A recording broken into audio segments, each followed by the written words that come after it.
All right, I am late for the meeting because I didn't realize it was at Otisville. Oh, I don't know. I usually check the website, but whatever. Okay, so now we're here. It might be in session already, so we'll just catch a place. Yep, I think they're doing the Pledge of Allegiance right now.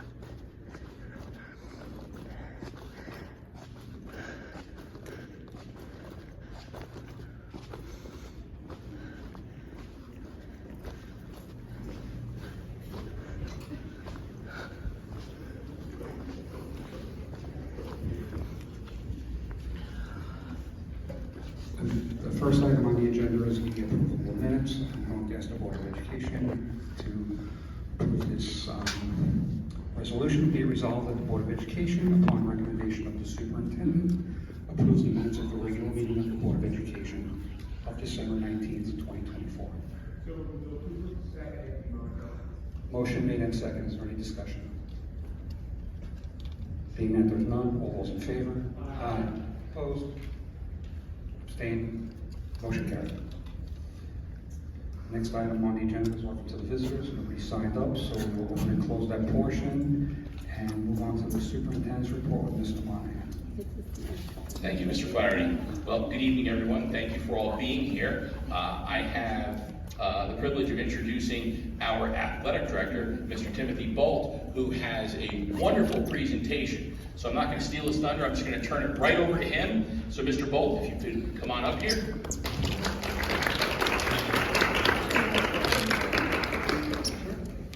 Thank you, Mr. Monahan, and thank you to the Board of Education for the opportunity to recognize our volleyball program today. Now, I'm very proud of our program. I know we all are. We've seen what happened this past fall, where we had not only OCIA divisional champion, but a Section 9 champion and a New York State regional champion, ultimately competing in the Final Four for the state championship. So we had much success on the court. Our team is building constantly. They're always working out, working hard. So they're showing on the court. But tonight, we have an opportunity to recognize the ladies in our program for something that's, to me, is even bigger and better than winning on the court. So before we get started, I just want to mention that our head coach over here is Eve Cruz. Our JV coach, Nicole Van Pell, is here with us. Our assistant coach, Davion Torres, is here. And Kelsey Doler is over here, our modified coaches. So our 4 coaches that work with our young ladies are here. Girls, you can clap.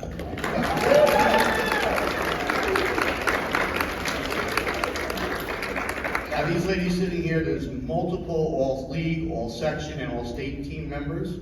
But 2 weeks ago, I was notified by the Mid-Hudson Board of Volleyball officials that our program, and it is program 7 through 12, is going to be recognized, and tonight's our opportunity, for as a sportsmanship team. That's something that I don't want to steal their thunder, but Lori Miola is here. And Lori, I'm going to ask you to come up if you would. She has a banner to present to us, and maybe Lori can just share about how our team was selected by the official associations for the Sportsmanship Awards. Thank you.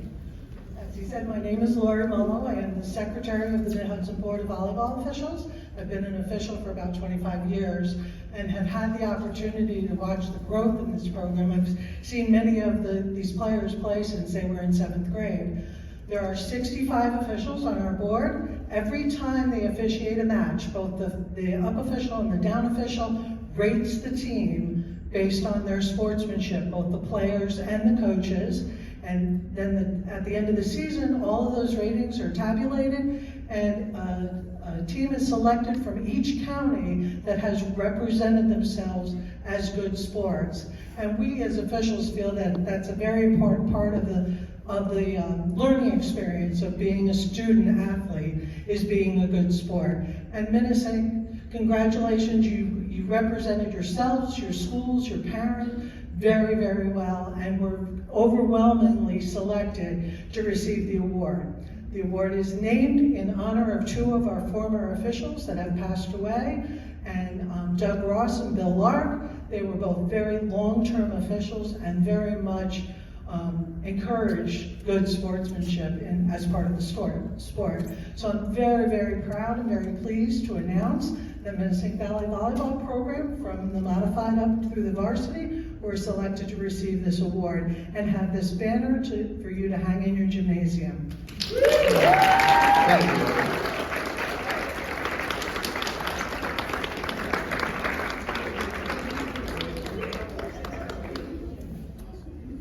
I'm going to ask our coaches and our athletes, 7 through 12, maybe we come up here on the stage with Lori and we can get a photo for the website.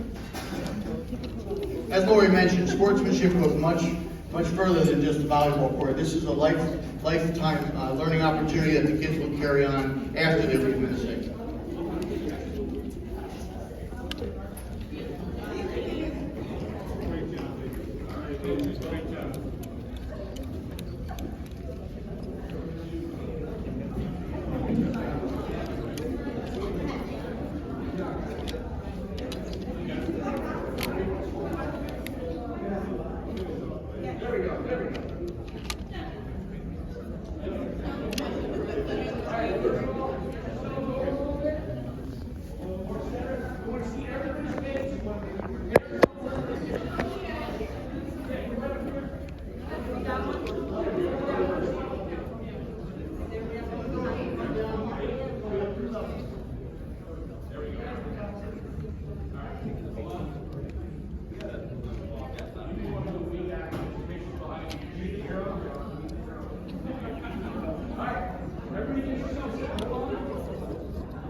Lori, thank you again. This will hang up in our middle school gym next to our court for the rest of eternity. So thank you again for the opportunity.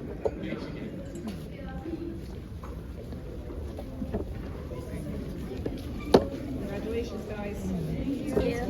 Hey, I was gonna ask you. Is Reagan? Reagan. Yeah. Oh, yeah. Oh gosh, yeah.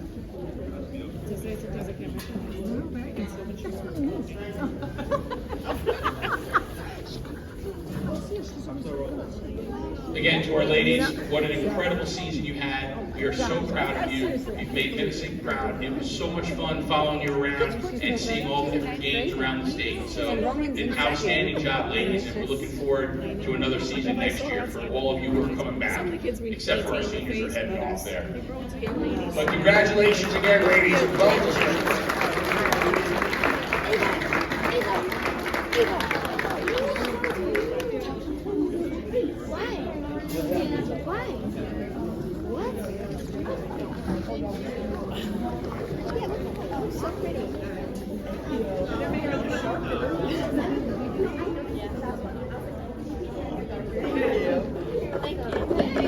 And now, continuing on our wonderful evening here, I have the privilege of introducing our Otisville Elementary Principal, Mrs. Julia Downey, and our Otisville Assistant Principal, Mrs. Nakashi Griffin, and we want to have them come up here because they have a lot of introductions and a wonderful program to go over.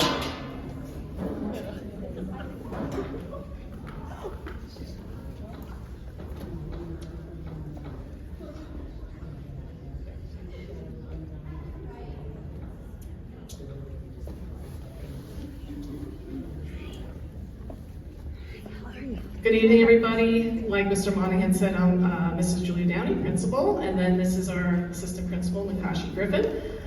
So welcome to Otisville. We're so happy the board can come and come into our beautiful school as well. It's so nice every year that you're able to come over here and visit us. So we're going to present tonight. I have two presenters for you. It's our art teacher, Mrs. Welsh, and our social worker, Danielle Olbrich. So they're going to present something that is very new There's not the program, but there's new trauma-informed art therapy that they did some professional development. They took 6 Saturdays out of their life to learn about this practice, and they have started it. So they're going to talk about that. We're going to have the board and whoever wants to over here at some point going to work with kids to create the project that they did with those same philosophies. But we do have a few students, so if I say your name, please just stand so the board can recognize you. The teachers are going to do the presentation first, and then at the end, when we have the board, we'll have the kids work with you. Okay? So we have Adam Miskiti. We have Ariana Dibble. Natalia Sierra, Jace Crum, Addison Lorenzo, Annabelle Howell, Coraline Sniffen, and Celia Chang. All right, guys, thank you so much for coming, and thank you to the parents who are bringing them, so thank you. All right, so I'm going to turn it over to Mrs. Welsh and Mrs. Olberg.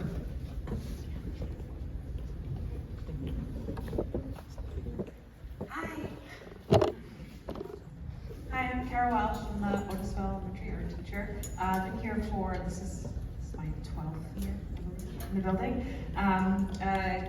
I wanted to give you a brief overview on what our class is all about. Sometimes it's, you know, what goes on in that room. It's a big mess, but what are we doing? So the main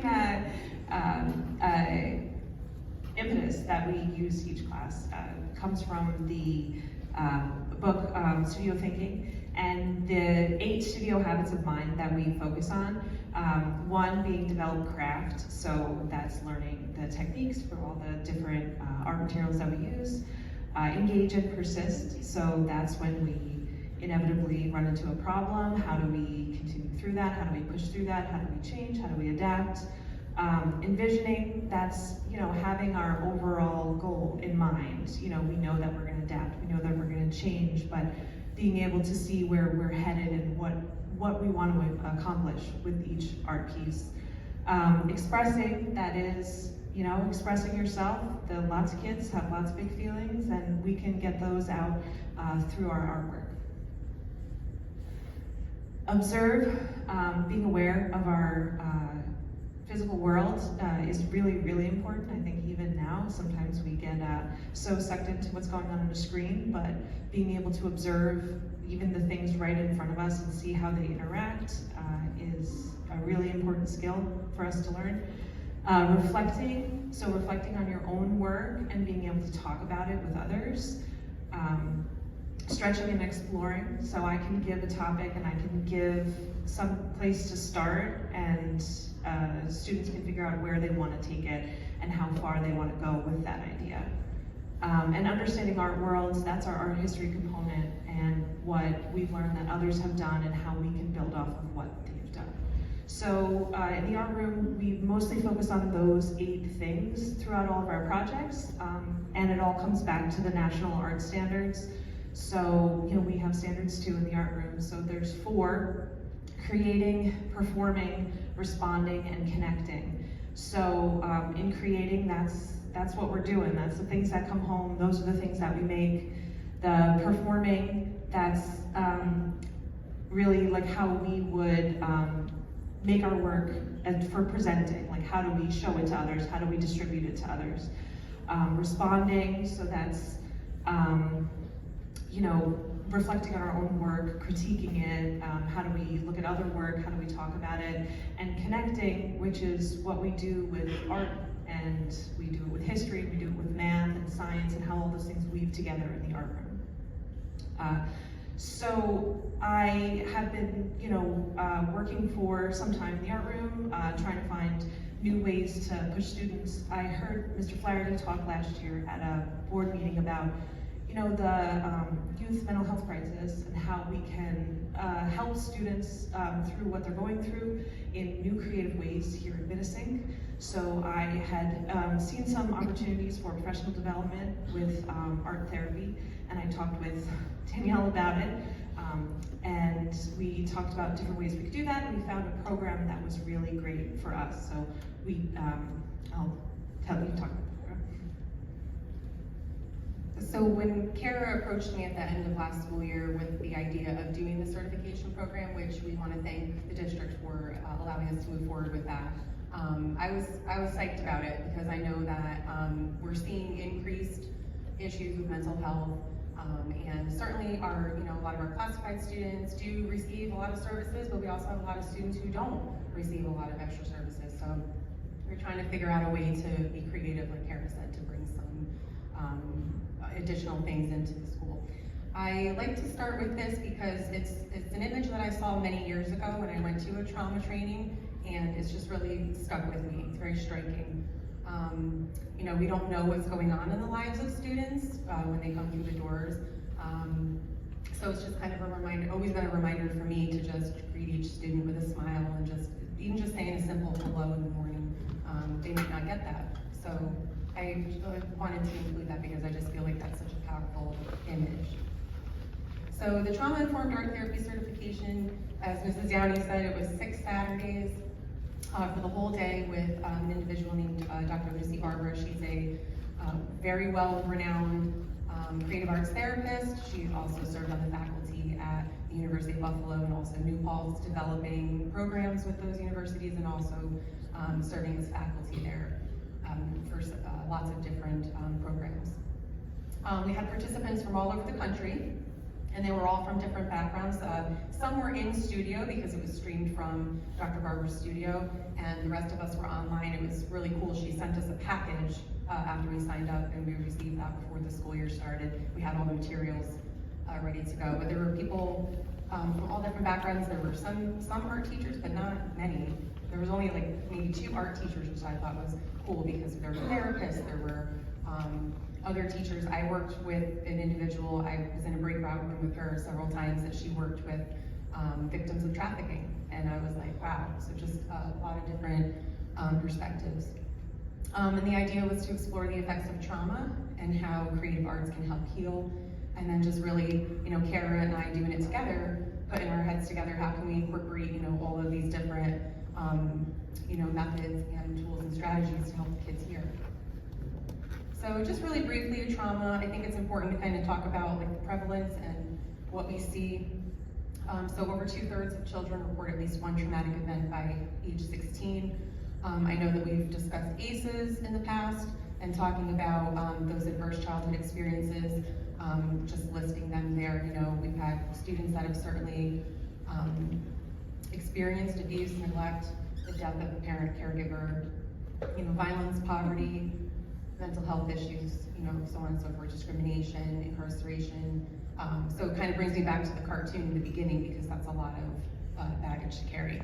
And 1 in 4 children in the US experience abuse or neglect. So that's also just very striking.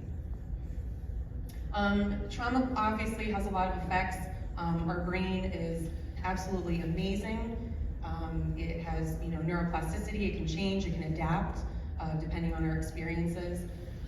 But it also can shut down, right? Your brain develops from the back to the front, and when you experience trauma and you don't seek treatment for it, your response is, you can fight, flight, or freeze, and we sort of talk about that as like the lower brain activity, and then our higher level thinking, like our prefrontal cortex and the area where we have feelings and can process that, they tend to shut down. They kind of like the doors close on those areas. And that leads to learning difficulties.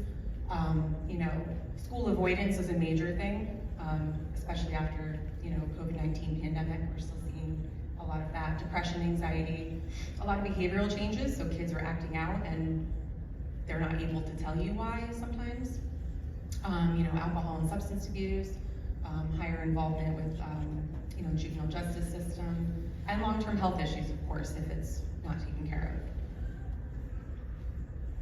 So what Kara and I really learned throughout the process of the certification program was that creative arts can really help heal trauma in a lot of ways because first it kind of establishes some safety and it's like non-threatening. So a lot of times when you go to a mental health provider, there's different formats you can receive that service, but a lot of times it's one-on-one. It can be a little intimidating and there's a lot of silence and people feel uncomfortable. it's not always the most non-threatening platform. So it really kind of creates more tactile, hands-on. It's a little less stressful and a little less uncomfortable because you can use so many different tools to get the conversation going, and it doesn't even have to be what it needs to be addressed right away. It's the rapport building, it's getting the person comfortable and letting them step outside of that.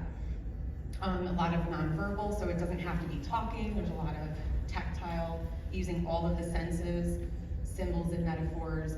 Kara has already deployed sand art trays, which is very good for sensory exploration, and it decompresses students. So if she has a student coming in and she can tell that, because she knows all the students in the building, she can tell that something might not be quite right with that student.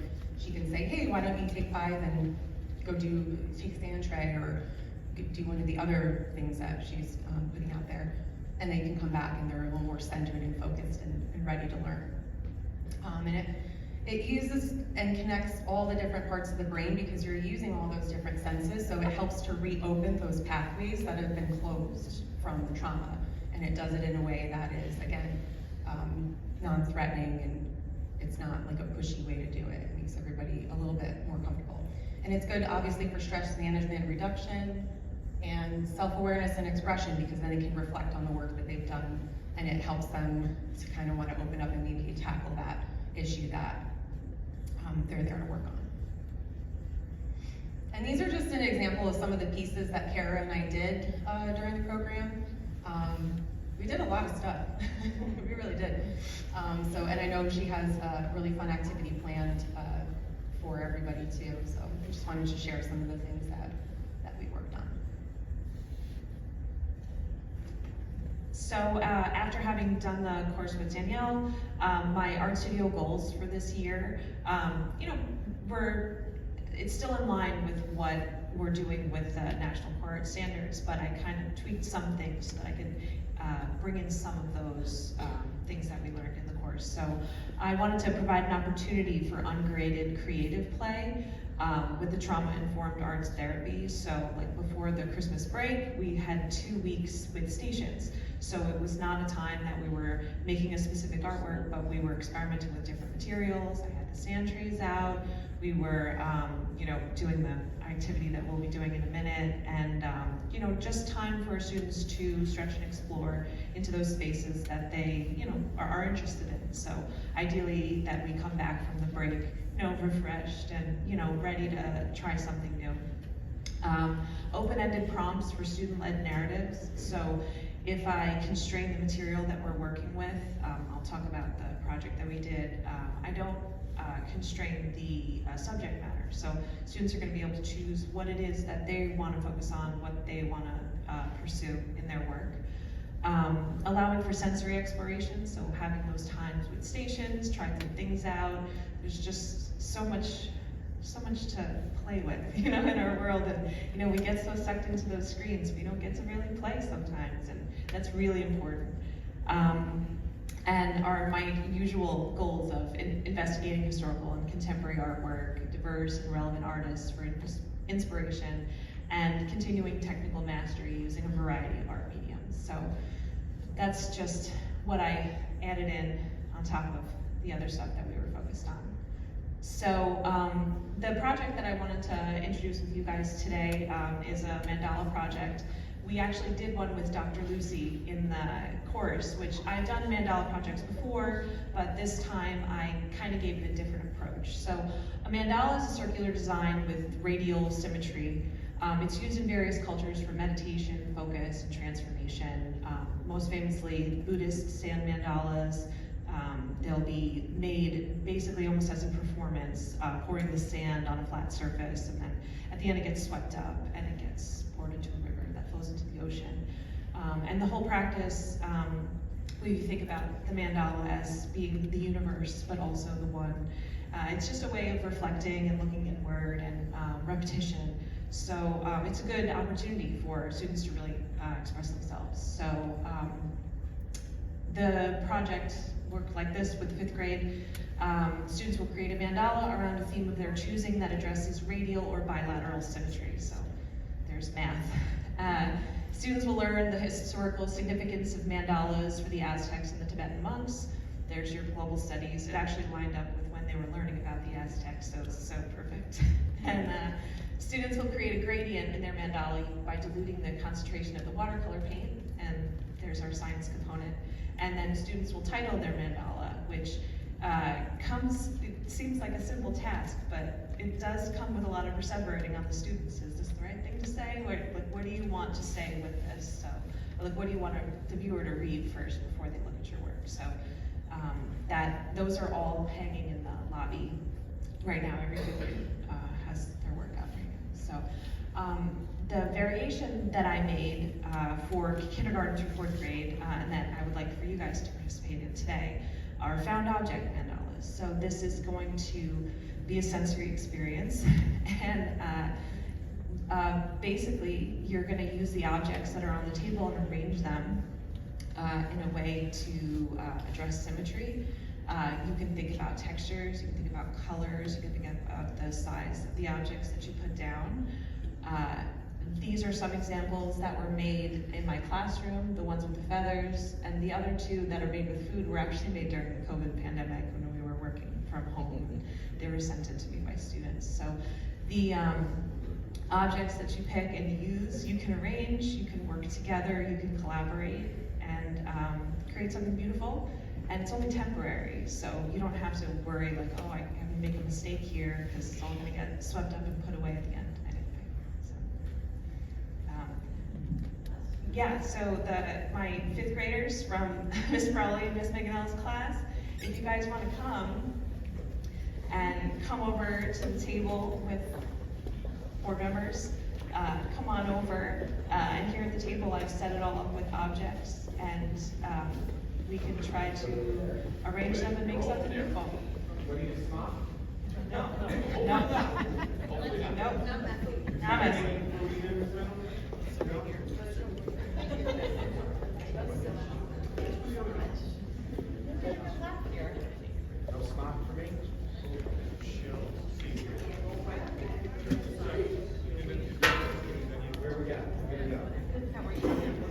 Hello, ladies.